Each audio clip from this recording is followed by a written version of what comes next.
डासापासून आपल्याला डेंगी होऊ शकतो. डेंगीशी मुकाबला करण्यासाठी डेंगीचा प्रतिबंध केला पाहिजे, कारण उपचारापेक्षा प्रतिबंध कधीही चांगला. डासांना संपवा, डेंगीला हटवा.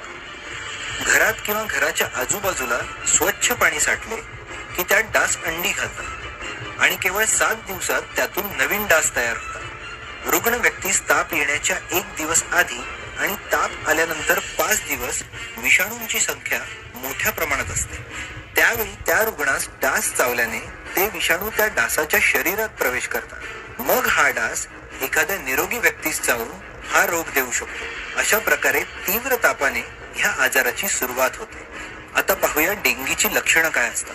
तीव्र ताप येणे, डोके आणि डोळे दुखणे, स्नायूत वेदना होणे आणि रक्तस्त्राव होणे. रक्त चाचणी.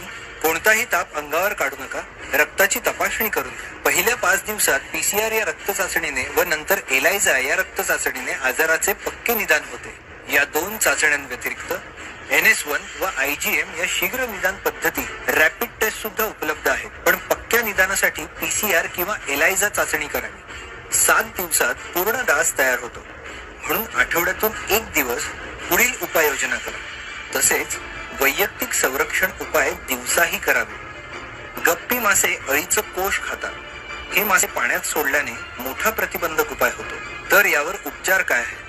या आजारासाठी उपचार नाही, फक्त लक्षणांनुसारच उपचार करता येतात. त्यामुळे प्रतिबंध हाच चांगला उपाय आहे. ॲस्प्रिन, डिस्प्रिन यासारखी औषधे घेऊ नका. डॉक्टरांच्या सल्ल्यानुसारच औषधोपचार करा. बृहन्मुंबई महानगरपालिकेद्वारा जनहितार्थ जारी. माहितीसाठी 022 2411 4000 वर संपर्क साधा.